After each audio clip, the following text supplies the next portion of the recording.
తాకట్టులో ఉన్న బంగారాన్ని విడిపించి ఆ రోజున్న మార్కెట్ ధర కట్టి మిగిలిన డబ్బును మీకు అందిస్తుంది కొమ్మూరి గోల్డ్. నమస్తే, నేను ముఖేష్. ముఖ్యంగా ప్రతి నెల సూర్య సంక్రమణం అయితే జరుగుతుంది. ముఖ్యంగా సూర్యుడు ఇప్పుడు వృషభ రాశి నుంచి మిథున రాశికి అయితే ప్రవేశిస్తున్నాడు. ముఖ్యంగా సూర్య సంక్రమణం వల్ల ద్వాదశ రాశుల వారికి ఎలా ఉండబోతుంది, ముఖ్యంగా దీనివల్ల ఎవరికి మంచి ఫలితాలు ఉంటాయి, ఏ రాశి వారికి చెడు ఫలితాలు ఉంటాయని తెలియజేయడానికి మనతో పాటు ఉన్నారు వేదిక్ ఆస్ట్రాలజర్ గోనుగుంట్ల సురేష్ బాబు గారు. నమస్కారం గురువు గారు. ముఖేష్ గారు నమస్కారం అండి.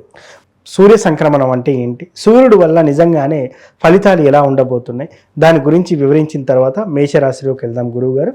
ముఖ్యంగా సూర్య సంక్రమణం యొక్క మార్పు వల్ల ఎలా ఉండబోతుంది అంటారు? ఓం గం గణపతియే నమః. స్వర్ణలక్ష్మి నమస్తే అస్తు. పరబ్రహ్మ స్వరూపిణి రాజ్యం దేహి ధనం దేహి సర్వకామాంచ దేహి మే.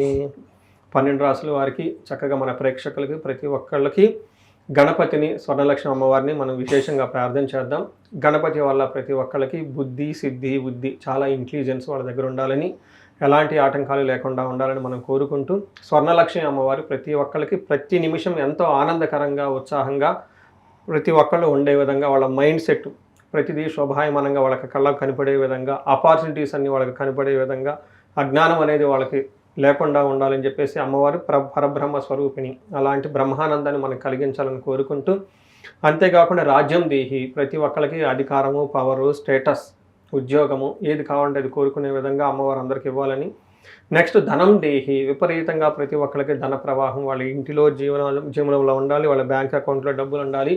ధనానికి ఇది లేదు, మాకు అసలు దగ్గర ధనం అనేది ప్రాబ్లమే లేదు అన్న ఒక స్థితిలో ప్రతి ఒక్కళ్ళు ఉంచాలని. సర్వకామార్థ సిద్ధి, వాళ్ళు ఏ క్షణం అయితే ఏదైతే కోరిక కోరుకుంటున్నారో ఆ క్షణం ఆ కోరిక తప్పకుండా ఇమ్మీడియట్గా నెరవేరాలని చెప్పేసి అమ్మవారిని మనం ప్రార్థన చేస్తూ, స్వర్ణలక్ష్మి అమ్మవారిని ప్రతి ఒక్కరికి అమ్మవారి యొక్క కరుణా కృప ఉండాలని, జీవితంతో ఉన్నతంగా ఎదగాలని చెప్పేసి మనం కోరుకుంటూ, సూర్యుడి గురించి, సూర్యుడి యొక్క విశిష్టత తెలుసుకుందాం ముందు. తద్వారా మనం 12 రాశులు ఎలా ఉందో తెలుసుకుందాం. సో ముఖేష్ గారు, మనకి సంక్రమణ అంటారు, మనకి మకర సంక్రమణ అని మకర సంక్రాంతి సెలబ్రేట్ చేసుకుంటాం కదా. సూర్యుడు మకర రాశిలోకి ప్రవేశించినప్పుడు అలా మనకి ఒక సంవత్సరంలో 12 సంక్రమణాలు ఉంటాయి.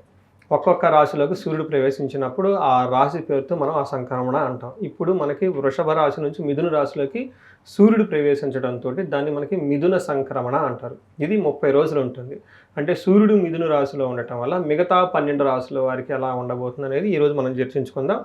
దానికి ముందుగా అసలు సూర్యుడి యొక్క ఇంపార్టెన్స్ ఏంటి జ్యోతిష శాస్త్రం ప్రకారం, రెండోది సూర్యుడు మన డే టు డే లైఫ్లో ప్రతి ఒక్కరికి ఏ విధంగా అసోసియేట్ అయ్యి ఉంటాడు, ఏ విధంగా సంబంధాన్ని కలిగి ఉంటారని మనం తెలుసుకుందాం. ఫస్ట్ సూర్యుడు వచ్చేటప్పటికి మనకి 8 రకాలుగా జ్యోతిష శాస్త్రంలో మనకి సంబంధం కలిగి ఉంటుంది. ఫస్ట్ ఏమని చెప్తారంటే ఆత్మకారకుడు, అంటే సెల్ఫ్ కాన్ఫిడెన్స్, తర్వాత మనకి వైటాలిటీ, స్ట్రెంగ్త్, సోల్ బలం అనమాట, ఆత్మబలం అంటారు చూడండి, ఆత్మబలం అంతా ఇదంతా మనకి సూర్యుడి గురించి చూపిస్తూ ఉంటారు. రెండోది రాజ్యం, అంటే అధికారము, గవర్నమెంటు, పవర్, ఇదంతా చూపిస్తూ ఉంటారు. దాంతోపాటు పితృ, తండ్రికి సంబంధించిన వ్యవహారాలు, ఫాదర్లీ ఫిగర్ లాంటికి సంబంధించిన వాళ్ళు కూడాను మన లైఫ్లో రిప్రజెంట్ చేసేది సూర్యుడు భగవానుడు అని చెప్పుకోవాలి. రెండోది యశస్సు, కీర్తి ప్రతిష్టలు అంటారు. కొంతమంది కీర్తి ప్రతిష్టలు చాలా విపరీతంగా ఉంటాయి. కొంతమంది ఇద్దరు సేమ్ జాబ్ చేస్తున్నారు, కొంతమంది కీర్తి ప్రతిష్టలు విపరీతంగా ఉంటాయి, కొంతమంది అసలు కీర్తి ప్రతిష్టలు ఉండవు, ఏదో చేస్తున్నాడు అనుకుంటూ ఉంటారు అనమాట. చుట్టాల్లో కొంతమంది తగ గౌరవం ఉంటుంది, తగ చెప్పుకుంటూ ఉంటారు వాళ్ళ గురించి, అదంతా యశస్సు అంటారు అనమాట. అంతేకాకుండా పదవి, ఏదైనా పవరు, స్టేటస్, ప్రమోషన్స్ ఇవన్నీ రావడానికి కూడా సూర్య భగవానుడి కారకుడు. అధికారం, వాటితో పాటు తేజస్సు, కాంతి, ముఖంలో వైటాలిటీ అంటారు చూడండి, ఇదంతా. దీంతో కూడా ఆరోగ్యం. ఫైనల్గా ఇలా 8 రకాలుగా ప్రతి ఒక్కళ్ళకి కూడాను సూర్య భగవానుడికి మనకి అనుసంధానం ఉంటుంది. ఆరోగ్యం చక్కగా ఉండాలన్నా కానీ సూర్యుడి యొక్క కృప మన మీదకు ఉండాలి. ఎవరి జాతకం అయితే సూర్యుడు సరిగా లేరు వాళ్ళ ఆరోగ్యం కూడా సరిగా ఉండదు అని చెప్తూ ఉంటారనమాట. ఈ ప్రకారంగా 8 రకాలుగా సూర్య భగవానుడు ఇండివిజువల్ ప్రతి ఒక్కళ్ళ జీవితంలో ప్రభావాన్ని కలిగిస్తూ ఉంటారు. అయితే ఈ మార్పు వల్ల 12 రాశుల వారికి ఎలా ఉందో కూడా మనం తెలుసుకోవచ్చు అనమాట. సూర్య సంక్రమణం వల్ల ధనుస్సు రాశి వారికి ఎలా ఉండబోతుంది అంటారు? సో ధనుసు రాశి వారికి చాలా మిక్స్డ్గా ఉంటుందండి. కొంచెం ఇబ్బంది పెట్టే విధంగా ఉంటుంది సూర్య సంక్రమణం అని మనం తెలుసుకోవచ్చు. ఫస్ట్ వీళ్ళకి అర్ధాష్టమ శని ఒకటి నడుస్తుంది.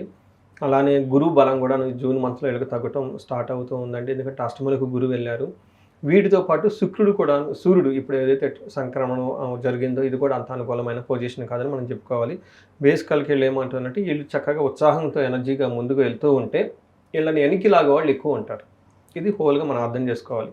ఇందులో మనకి సంస్కృతంలో మహర్షులు ఇచ్చిన జ్ఞానం, మన పురాతన గ్రంథాల్లో శాస్త్రాలు ఏమని రాశారంటే సామంత జన విద్వేష ధారాపీడ సుతామయం ఉత్సాహభంగకారిణి గోచారస్తే సప్తమే భవేత్ అంటారు. అంటే 7వ ఇంట్లో సూర్యుడు గనక ఉంటే ఏమవుతుంది, సామంత జన విద్వేష అంటే వీళ్ళ కింద పనిచేస్తున్న ఎంప్లాయీస్, సబార్డినేట్స్, మెయిడ్స్, వాళ్ళకి పరస్పర అవగాహన ఉండదు, గొడవలు వచ్చేస్తాయి, వీళ్ళని విపరీతంగా ద్వేషిస్తూ ఉంటారు. ఎవరైతే రాజకీయ నాయకులు ఉంటారో వీళ్ళ ఫాలోవర్స్ వీళ్ళ కింద ఉన్న ఫాలోవర్స్ వీళ్ళు ఒకటి చేయమని చెప్తే వాళ్ళు ఇంకొకటి చేసే అవకాశం ఉంటుంది. అలానే ఎంప్లాయీస్ ఎవరైనా మిడ్ లెవెల్ మేనేజర్స్ ఉంటే వీళ్ళ కింద ఉన్న స్టాఫ్ వీళ్ళు ఒక ఇన్స్ట్రక్షన్స్ ఇస్తూ ఉంటే వాళ్ళు ఇంకొక విధంగా మిస్అండర్స్టాండ్ చేసుకుంటూ ఉంటారు. కొన్నిసార్లు వాళ్ళ నుంచి వీళ్ళకి కంప్లీట్గా ఎలాంటి సపోర్ట్ కూడా రాదు. ఇలాంటి సిచ్యువేషన్స్ వచ్చే అవకాశం ఎక్కువగా ఉంటుంది. ధారాపీడ సుతామయం అంటే సంతానానికి అనారోగ్యము, భార్యకి హెల్త్ కాంప్లికేషన్స్ ఉండే అవకాశం ఉంటుంది. ఉత్సాహ భంగకారిణి వీళ్ళు హైలీ ఎనర్జెటిక్గా ఏదైనా జాబ్ చేద్దామని అనుకుంటే అందులో వీళ్ళకి ఇబ్బందులు కలిగే అవకాశం ఎక్కువగా ఉంటుంది. ఉత్సాహ భంగకారిణి అంటే వీళ్ళు ఎనర్జెటిక్గా ఏదైనా చేస్తూ ఉంటే దానిని వాళ్ళ యొక్క ఎనర్జీని తగ్గే విధంగా ఆటంకాలు కలిగే అవకాశం ఎక్కువగా ఉంటుంది. టోటల్గా 7th హౌస్లో ఉండటం వల్ల టైర్డ్నెస్గా, ఫిజికల్గా హెల్త్ డిసీజెస్ ఎక్కువగా ప్రాబ్లం ఉండి అవకాశం ఉంటుందని తెలుసుకోవాలి. ఇది బేసికల్గా మిక్స్డ్ రిజల్ట్ అని చెప్పుకోవచ్చు. అంత పెద్ద ఇబ్బంది పెట్టేది కూడా అని కాదేం కాదు. బట్ జనరల్గా చిన్న చిన్న ఆటంకాలు కలిగి అనుకున్న పని చేయాల్సిన టైం కంటే దూరంగా లేట్గా చేసే అవకాశం ఎక్కువగా ఉంటుంది అని చెప్పుకోవచ్చు. వీరు పరిహారంగా ఏం చేసుకోవాలంటారు? సో ముఖేష్ గారు, పరిహారాలు చూసుకుంటే మనం ప్రతి ఒక్కరికి సూర్యుడికి సంబంధించిన సంపూర్ణ శాంతి పూజలు అని ఉంటాయి. అంటే సూర్యుడికి మనం ఏం చేసుకోవాలి, జపాలు, దానాలు, తర్పణాలు, హోమాలు ఇవి చేసుకుంటూ ఉంటే సరిపోతుంది. ఇంకా ఎవరైనా చేయించుకోగలిగితే శివుడికి మహారుద్రాభిషేకం, మహాన్యాసపూర్వక ఏకాదశి రుద్రాభిషేకం చేయించుకున్న చక్కగా పరిహారం ఉంటుంది.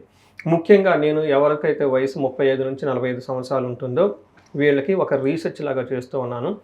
సక్సెస్ఫుల్గా మాకు కెరీర్ గ్రాఫ్ ఉందండి, సడన్గా మేము జీవితంలో ఆగిపోయాము, మా వయసు 35 నుంచి 45 సంవత్సరాలు ఈ మధ్యలో ఉంది అని ఎవరికైనా కనుక అనిపిస్తే ఒక్కసారి వాళ్ళ ఇండివిజువల్ జాతకం చూపించుకోవడం చాలా ముఖ్యం.